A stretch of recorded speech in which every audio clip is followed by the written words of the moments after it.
assalamualaikum warahmatullahi wabarakatuh. Ketemu lagi bersama kita. Jadi kita lagi makan mie yang berbeda. Aku mie sedap. Kopop mie. Terus kita agak pedas juga ya guys. Kita random banget pengen bikin video. Nanti gue pengen masukin ke YouTube aja, nggak apa-apa.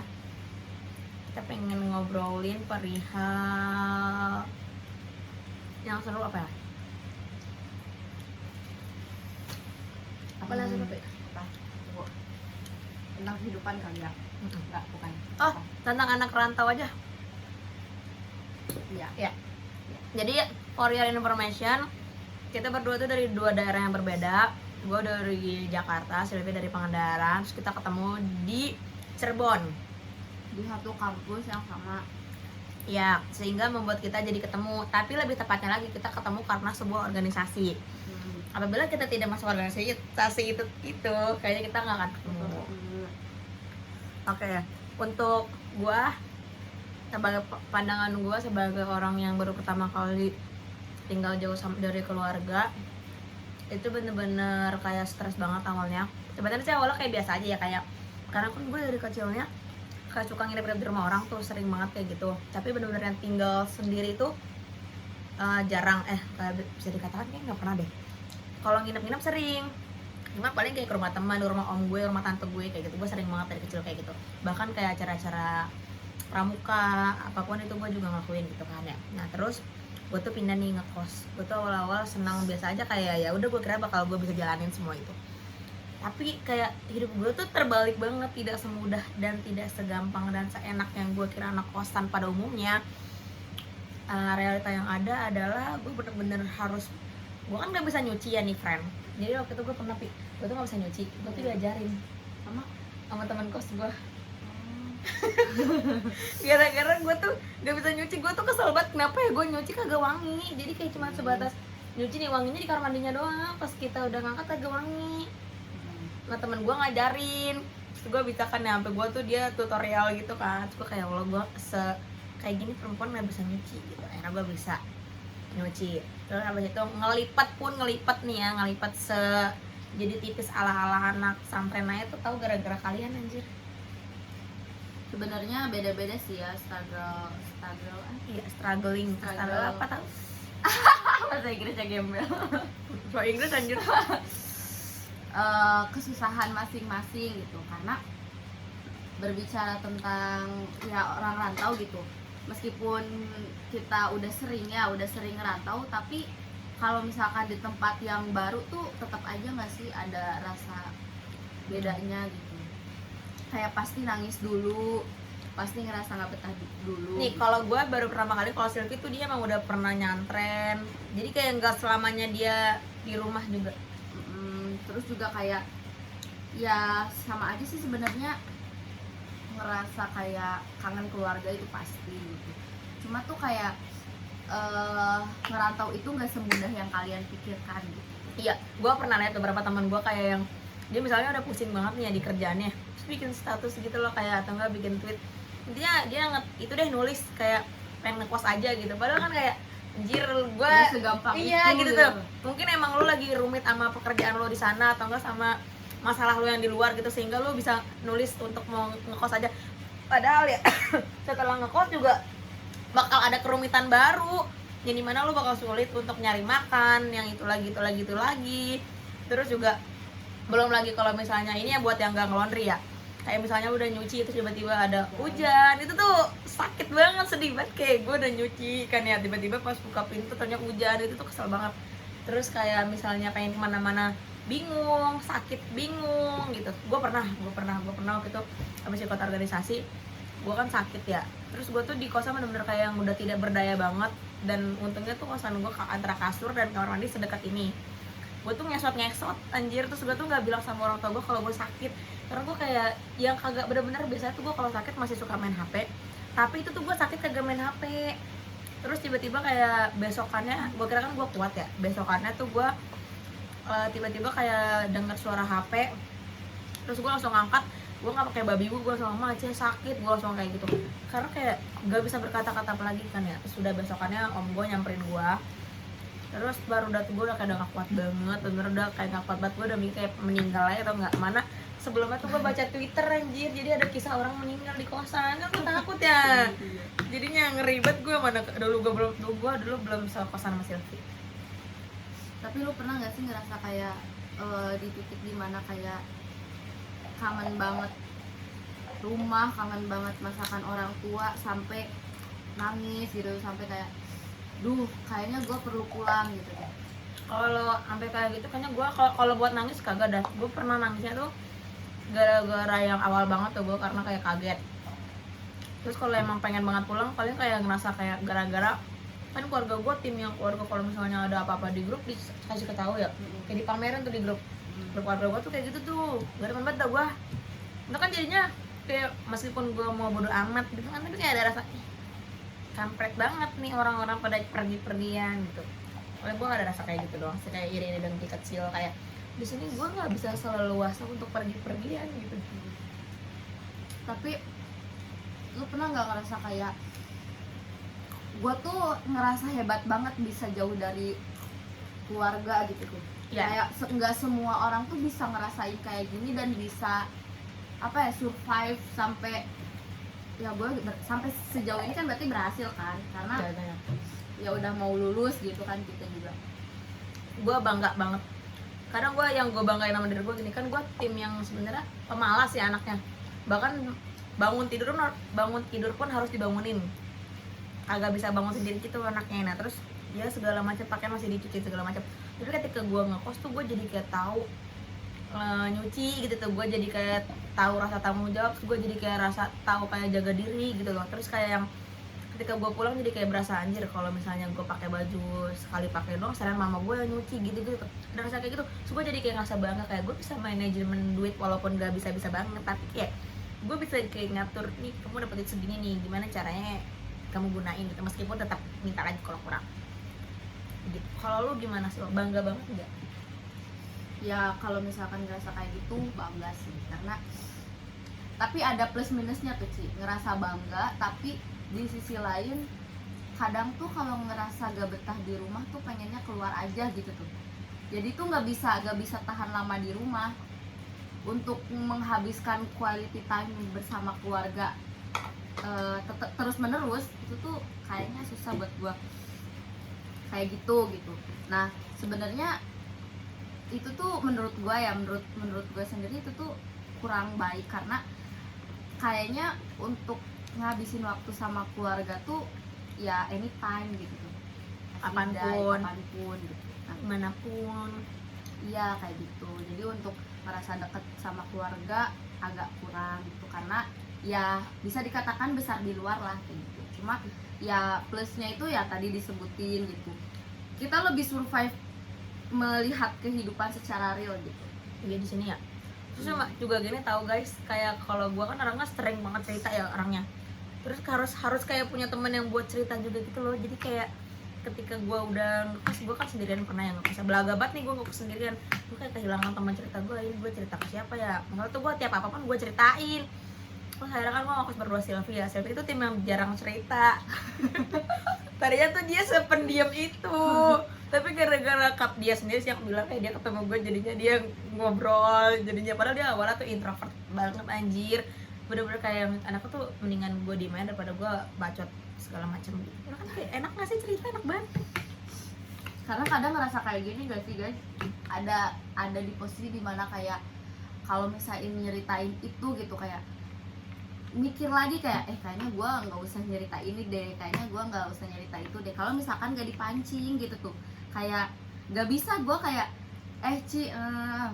Ci gue pengen cerita kayak gitu, nggak bisa, harus dipancing dulu. Mungkin karena dari dulunya segala hal apapun itu tuh selalu dipendem gitu tuh, gak bisa buat langsung secara spontan ngomong gitu tuh. Dari gue mulai SMP itu kan udah jauh ya dari orang tua gitu.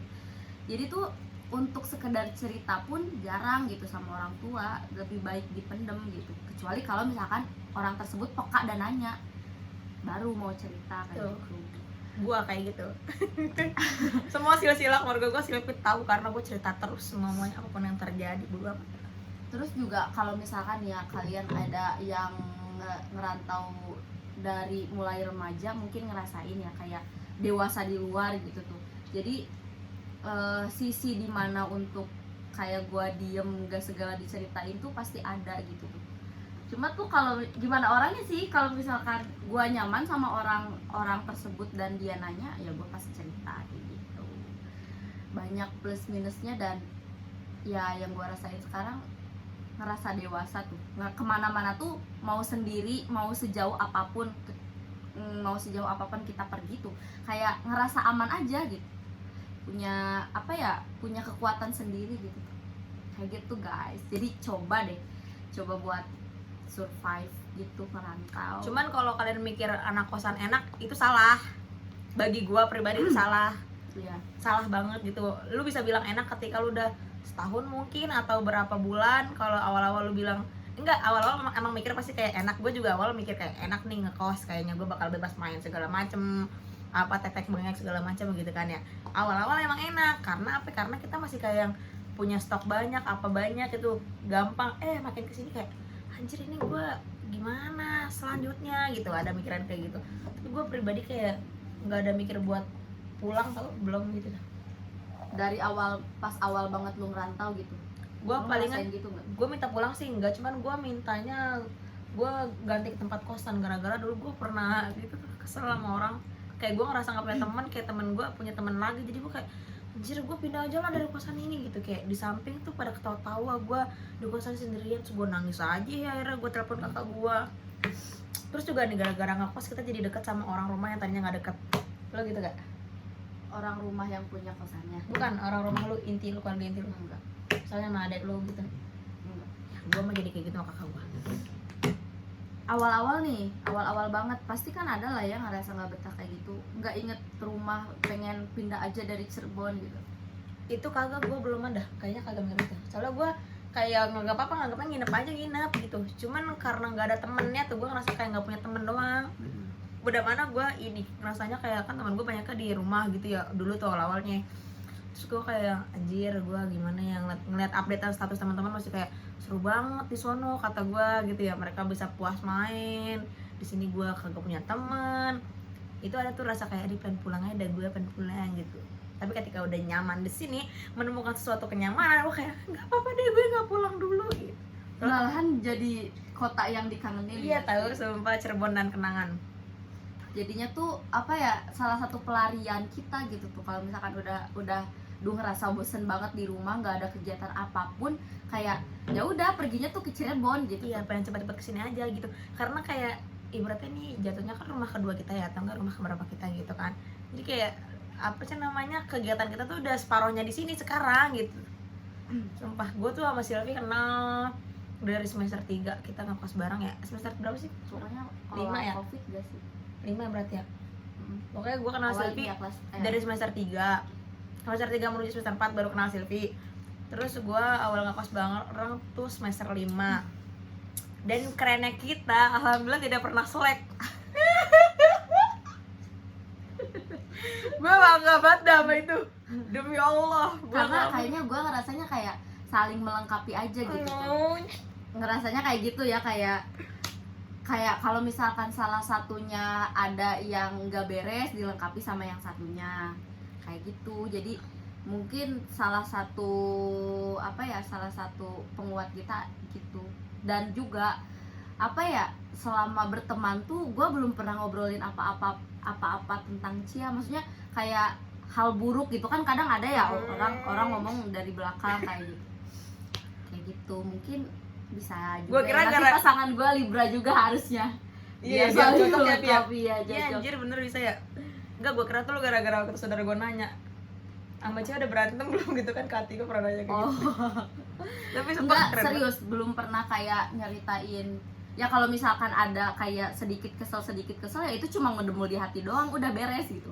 Dan itu pun gak lama langsung. Soalnya gitu. gue tim yang gini nih guys, gue tuh kalau misalnya tiba-tiba Silvi diem ya, gue tuh suka takut kayak anjir ini teman kosan gue ngapa diem ya. Gue tuh kan kayak yang gak betah-betah, anjir nih orang malah diem, kita satu atap satu kasur ya, terus dia diem aja. Jadi gue suka manggil sil lu marah ya, gue suka gituin. Lalu gue kayak apa sih ini orang gitu, karena gue orangnya mudian kalau iya yang parah anjir. 1 menit nih, 1 menit bisa ketawa-tawa ya, 1 menit kemudian bisa diem. Nih hal contoh terdekatnya adalah apa? Waktu kemarin kita lagi CFD-an, dia tuh kalau pergi diem aja ya, tiba-tiba ngeliat thrift shop baju kemeja langsung cengar-cengir. Karena gue serandom itu guys, kalau kalian tahu. Aslinya sih kayak gitu ya, gue sebenarnya nggak temen deket banget sih sama Sylvie, baru di Cirebon doang. Gara-gara corona, terima kasih corona kamu mengenalkan aku dengan Sylvie. Iya, dan juga kayak hal-hal lain lah yang ngebuat kita deket gitu. Iya. Bukan hanya corona aja, ada Organisasi. faktor-faktor lain. Faktor-faktor lain yang ngebuat memutuskan untuk kita, oh oke, kayaknya gue harus ngekos. Nih tips and trick ngekos bagi kita. Ya, gitu. Kalau mau ngekos barang ya, ini versi ngekos barang. Yang pertama cari teman yang sefrekuensi. Yang Nggak kedua, sefrekuensi juga kayak saling melengkapi. Iya, Misalkan nyambung. orangnya satu pendiam, satu suka cerita. Itu juga sebenarnya bisa balance nantinya. gimana kaliannya aja intinya. Terus kedua menurut lo apa, Pi?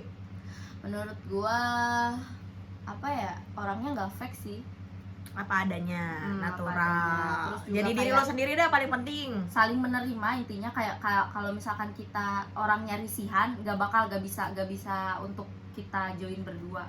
Kayak misalkan risihan hal sekecil apapun, misalkan kayak Bersih rumah atau enggak. kebersihan gitu, terus juga atau enggak masalah makanan gitu, itu bakal ngehambat banget sih menurut Yang gua. ketiga menurut gua ini apa namanya, jujur. Harus jujur sih, fix banget, kayak lu harus jujur, lu nggak boleh kayak bohong buat kayak bilang apa-apa gitu tuh, karena kan lu bakal tinggal bareng ya. Kalau lu kagak jujur ngerepotin diri sendiri nanti. Kalau kata gua harus jujur, sumpah harus jujur. Misalnya kayak lu bilang gua mau ini, atau enggak kayak misalnya gue pengen ini dah gitu, nggak apa-apa, bilang aja, bilang gitu. Nih kita berdua ya selama ngekos, sumpah kalau misalnya mau saling minjem barang kagak ada tuh yang main ngambil-ngambil aja. Padahal kan kayak udah tidur, udah bareng ya 2 tahun jatuhnya kan bareng. Gue tuh sering bilang ke Silvi, kalau mau pakai, kalau mau ambil. Dia pasti kayak tetap aja bilang, begitupun gue juga suka kayak, Sil boleh gak gue ini lo bagi, iya Sil, gitu-gitu pasti kayak gitu. Gila. Iya, masih ada rasa gak enaknya gitu. Cuma kan ya manusiawi ya, ngerasa gak enak tuh sebenarnya ada bagusnya juga gitu. Untuk kayak apa ya, menghindari kayak keseenakan gitu gak sih? Menurut kalian gimana? Kayak Gitu, tips bagi gue guys. 3 dong ya, berarti intinya mah ya udah gimana kitanya aja. Kalau nggak cocok ataupun ada yang sesuatu yang nggak ganjil, bilang. Pokoknya itu tuh kuncinya komunikasi, harus bilang. Tapi tetap sih kalau misalkan kalian gak bisa ngomong, gak bisa buat langsung Ngungkapin. belak-belakan orangnya gitu, harus apa ya, terus gak cocok kan, mending sendiri aja sih. Iya Mending sih. sendiri aja nggak kosnya gitu, daripada sekarang yang tadinya berteman jadi selek jadi gak berteman kan Ya repot juga. repot juga gitu. Jadi ya gimana kalian aja. Pokoknya tapi menurut kita pribadi, testimoni kita sebagai anak kosan, ngekos ada enak nggak enaknya, lebih banyak nilai positifnya bagi gua. Menurut gue juga kayak gitu, karena gue dari dulu nggak bisa sendiri. Maksudnya nggak bisa sendiri itu dalam satu rumah atau dalam satu ruangan. Kalau misalkan gak cuma hidup sendiri itu kayak hampa gitu nggak sih guys, kayak puasa ngomong. Sumpah, meskipun gue jarang cerita ya orangnya, tapi kan seenggaknya dalam satu hari itu mengeluarkan beberapa kata kan gitu. Jadi tuh kayak kalau misalkan sendirian tuh kerasa banget kayak gak ngomongnya gitu. Terus Beda ngerasa apa gua sedih sama ini gua. gitu guys. Jadi coba aja, banyaklah hal positifnya kalau mau diambil. Pokoknya ngekos seru, Ya, menantang. Buat Mau. lo yang suka tantangan mending ngekos. Cuman jangan jadiin kos alternatif dari kesetresan kalian. atau lari dari apa masalah gitu. Kalau emang mau kayak gitu, lu staycation aja di hotel. Itu kan juga jatuhnya kayak staycation aja, coba seminggu dulu nih. Kuat kagak lu begitu tuh maksudnya. Kalau emang lu ngerasa bisa kan, ya udah pindah ke kosan. Kan jatuhnya staycation kalau emang nggak ada apa namanya, cuman bayar hotel doang kan jatuhnya sama aja kayak ngekos gitu. Lu nyari makan juga bingung, apapun bingung gitu. Gitu ya. Coba dulu, tapi jangan jadiin dia pelarian lu buat ya. Tidak semudah itu. Belum lagi kalau lo nggak dapat ibu bapak kos yang baik, itu bikin gak nyaman banget boy. Beberapa temen gue ada yang dapat ibu kos yang kurang. Untungnya alhamdulillahnya kita mendapatkan ibu bapak kos yang sangat amat Nggak family rewel. banget. Nggak rewel orangnya tuh. Meskipun kita satu lingkungan, tapi itu nggak rewel. Nih kosan kita tuh sampingnya persis rumah ibu bapaknya dan bawahnya rumah anak. tapi kayak baru pertama kali gitu ketemu sama ibu kos atau bapak kos yang satu lingkungan tapi nggak rewel, karena Iya. sebelum-sebelumnya ya dapetnya rewel gitu guys. Jadi harus diperhatiin juga ya, merasa kenyamanan juga penting gitu. Ya, sekian tips and trick dari kita yang sebagai anak kos. Ya, ambil positifnya aja ya guys. Kalau kalian mau tanya lagi, boleh tanya. Boleh tulis di komen. Kita nanti lanjut part 2 kalau rame, oke? Dah. Dadah.